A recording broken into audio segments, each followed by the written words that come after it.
Bonjour à chacune, à chacun, ou bonsoir, quelle que soit l'heure de la journée où vous êtes assemblés.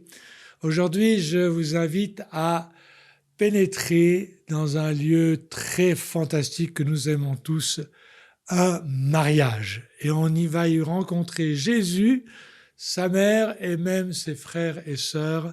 Un mariage à Cana, en Galilée, dit le texte. Avant de continuer, je vous invite à écouter le texte dans votre groupe ou à le lire si vous êtes tout seul. Même vous pouvez l'écouter en deux versions différentes, lues par deux personnes différentes. Donc éteignez l'image, arrêtez l'image et prenez ce temps-là et je vous retrouve dans un tout petit moment. Donc voilà, c'est vraiment un mariage et les mariages en Israël, ils étaient vraiment bien. Vraiment, ils étaient célébrés avec une force, une joie qui durait 7 jours de façon traditionnelle. Donc, si vous aimez les mariages d'un jour, moi je les aime beaucoup. Il y a de la joie, il y a de la fête, il y a du vin, il y a des bons repas. Tout le monde se met le plus beau possible, on se sourit, on rencontre des gens qu'on n'a pas vus depuis longtemps. Imaginez ça pendant 7 jours de suite. Waouh! Ça se passe à Cana. Peut-être un petit mot, je ne le fais pas souvent, mais pour parler de cette localisation. Des fois, on pense que Jean, l'évangéliste qui a écrit plus tardivement, vers 90 après Jésus-Christ, enfin donc quand même de l'an 33 à l'an 90, donc il y a pas mal d'années, presque 60 ans après la mort de Jésus, on pense qu'il n'est pas très bien informé sur les lieux et la géographie. Or, Jean, dans son évangile, mentionne 16 endroits qui sont mentionnés dans aucun des 3 autres évangiles, dont par exemple le puits de Jacob, dont par exemple la piscine de Siloé, dont par exemple la piscine de Bethesda, et d'autres. 16 endroits. Et il y a un temps, vers les 1950 à 2000, où on pensait, oui, mais Jean, il a inventé ces lieux pour y présenter un Jésus extrêmement divin, très plein de Dieu, le Fils de Dieu, et puis tout ça c'est une invention. Comme son lieu géographique, on a divinisé Jésus, on l'a mis en haut alors qu'il était simplement un prophète itinérant sur la terre. Mais la réalité, c'est que peu à peu, au cours des découvertes archéologiques, on a trouvé que Jean était extrêmement précis, on a trouvé des fouilles à Bethesda, à Siloé, qui correspondaient exactement à sa description. Et Cana, c'est un de ces lieux qui a été fouillé depuis 1998 seulement et qui correspond au petit village de Khirbet Cana, dont on a les fouilles, à 15 km au nord de Nazareth, non pas très loin de là où Jésus a vécu son enfance. Et donc on peut se dire que si Jean est précis dans ces détails historiques, historiographiques, comme on dit, il y a probablement que le reste, il ne l'a pas inventé non plus, comme on avait l'habitude de le dire. Donc nous voilà à cette noce où la mère de Jésus est là, et puis on nous parle de 6 jarres qui contiennent 2 ou 3 mesures. Il se trouve qu'à Cana, on a trouvé des jarres en pierre, et il n'y a pas beaucoup d'endroits en Israël où on a trouvé des grandes jarres en pierre, presque en forme humaine, parce que ces jarres étaient effectivement pas tout petites, elles contenaient 2 à 3 mesures. Une mesure, c'est environ 40 litres, et puis si j'arrondis un peu les chiffres, 2-3 mesures, c'est, si je prends les limites précises, c'est entre 500 et 700 litres au total qu'elles peuvent contenir. Et donc voilà que ces jarres sont là, en passant, mais personne ne sait encore qu'elles vont servir. Même les jarres ne le savent pas encore. Jésus arrive et c'est la fête, et très vite, on apprend dans le récit au verset 3, le vin vient à manquer. C'est la catastrophe. Normalement, le marié est responsable du vin, il a dû prévoir pour 7 jours de vin, et donc il faut que ses caves soient pleines, parce que des invités qui n'ont plus rien à boire, c'est vraiment la honte totale, à l'époque, et peut-être même certainement aussi aujourd'hui. Donc au mariage de ma fille, et à d'autres mariages, quand j'étais responsable du vin, on avait toujours bien assez de vin. Non, je crois que je n'étais pas responsable pour ma fille, c'est pas sûr. Mais en tout cas, à toutes les fêtes, il y a toujours bien assez de vin. Donc le problème est là. Et puis, la mère de Jésus vient s'interposer, et parce qu'elle est sans doute là pour aider à préparer le mariage, sans doute de la famille, puisqu'elle est là, avant que Jésus arrive, et puis il vient dire à Jésus, ils n'ont plus de vin. Puis Jésus lui dit cette parole qui nous semble dure, qu'y a-t-il, femme, entre toi et moi? Et Jésus lui répond, mon heure n'est pas encore venue. Très rapidement là-dessus, Jésus n'est pas dur avec sa mère, c'est une expression courante, mais il est en train de dire, ne fais pas pression sur moi, n'essaye pas de me commander ce que je dois faire, parce que j'agis pas sur la pression ni de ma famille, ni du besoin, ni du manque. J'agis uniquement parce que mon Père m'a envoyé en mission. Je fais ce que mon Père me montre. Alors merci pour ton information, mais je vais pas agir parce que tu me pousses, parce que tu me presses. Je veux rester libre. Et l'heure dont parle Jésus, c'est pas encore mon heure, c'est l'heure, dans tout l'évangile, c'est l'heure de la croix. C'est l'heure où lui va mourir et dans sa mort aller vers le Père. Et ça sera le moment où il va être l'agneau de Dieu, le Fils de Dieu qui enlève le péché du monde, le moment où il sauve le monde en entier. Et il dit, c'est pas mon heure encore d'avoir un ministère public. Alors, curieusement, il va agir quand même. Il va agir de manière stupéfiante puisqu'il leur dit de puiser l'eau, de l'eau et de remplir les jarres, donc 500 à 700 litres. Et après, il dit au maître de cérémonie, maintenant que tu les as remplis, puise dedans.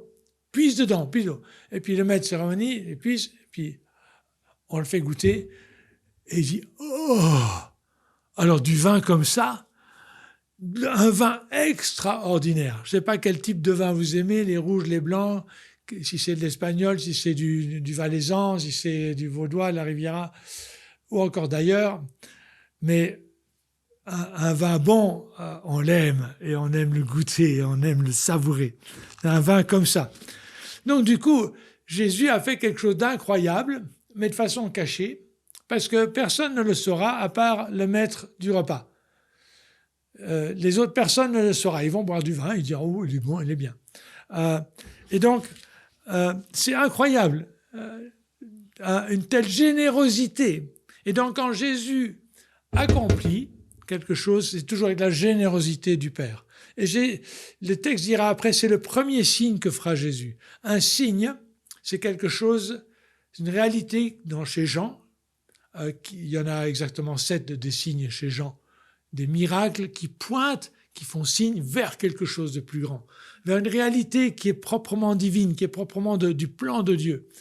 Et donc là, c'est ce vin généreux, abondant et qui est excellent, pointe vers une réalité au-delà d'elle-même, au-delà du miracle. Le miracle est réel, moi je ne doute pas.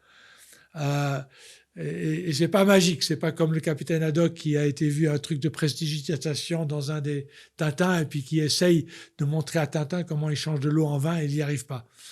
C'est pas non plus sous forme de blague, mais je vous la raconte quand même, comme ça vous pouvez avoir un petit smile dans le groupe. C'est quelqu'un qui raconte ceci. Ah ouais, Jésus changeait l'eau en vin. Ouais, pas étonnant qu'il y a 12 mecs qui le suivaient partout. Ah oui, moi je l'aurais suivi peut-être aussi rien que pour ça.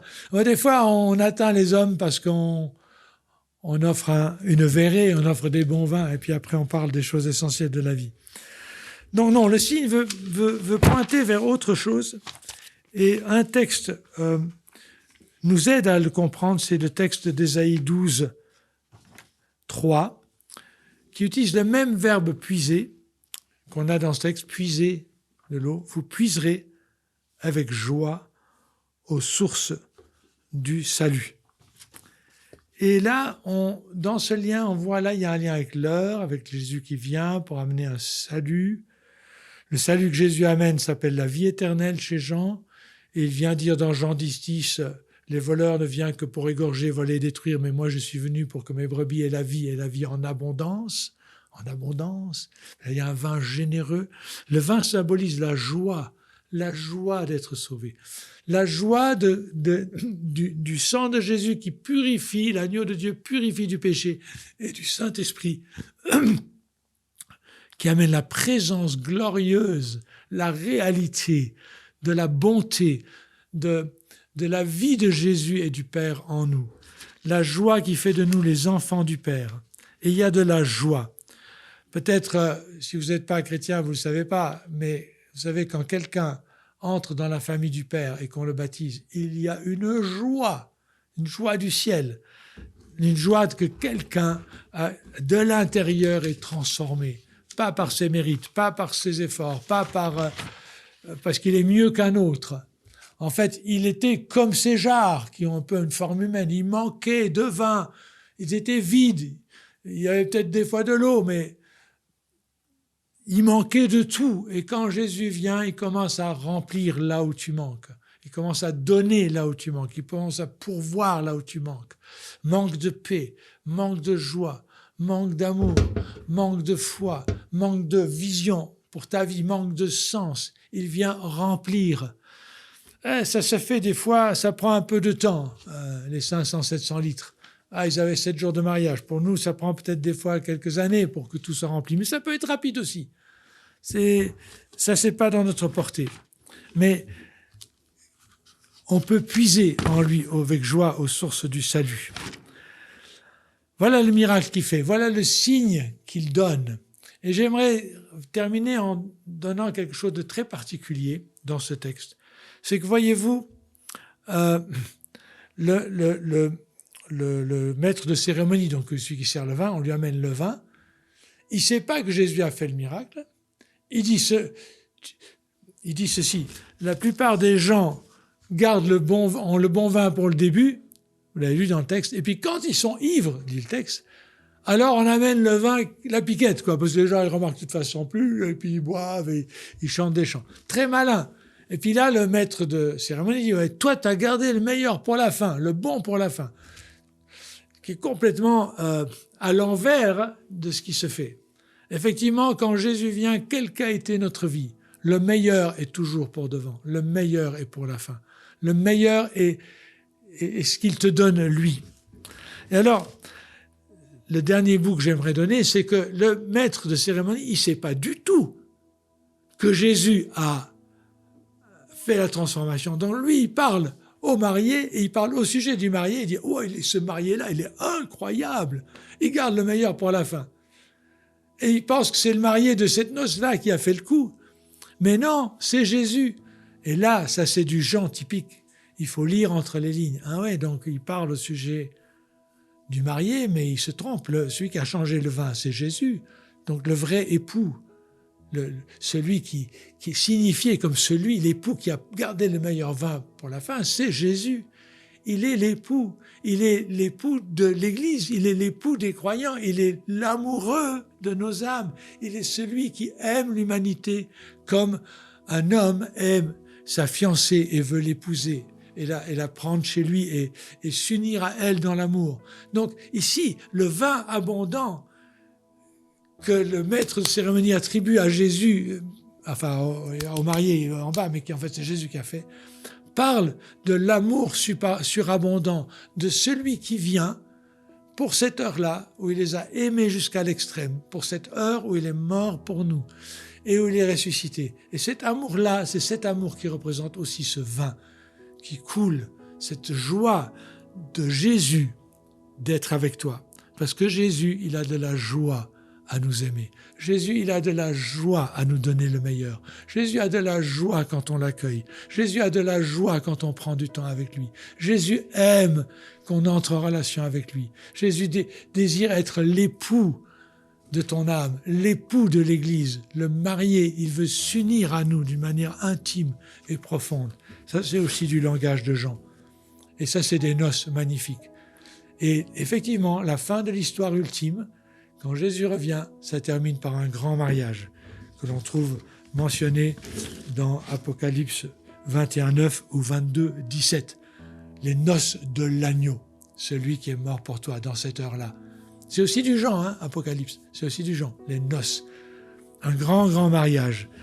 Alors je ne sais pas comment il va s'arranger pour avoir un mariage éternel qui n'a pas de fin, mais c'est des images qui nous disent la puissance, la force de la joie que nous connaîtrons. Parce que être aimé comme cela et répondre à cet amour, comme une fiancée répond à l'amour de son amoureux, ça c'est quelque chose de fort et de puissant. Et nous avons la vie sur cette terre pour le découvrir, pour le savourer, pour nous y engager, pour goûter ce vin. Et si on a goûté qu'il était bon, et qu'on a vu ce salut-là, il est bon, ce Jésus-là, il amène des réalités spirituelles dans l'esprit qui sont tellement bonnes. Plus on goûte, plus on a envie de reprendre. Et puis on est capable d'en prendre plus aussi. Voilà, Jean, c'est du Jean. C'est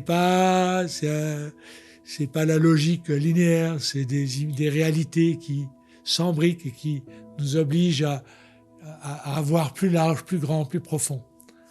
Donc je vous laisse avec cela, je vous souhaite un très très bon partage. Merci de m'avoir écouté et j'espère que je n'ai pas été trop long. À bientôt.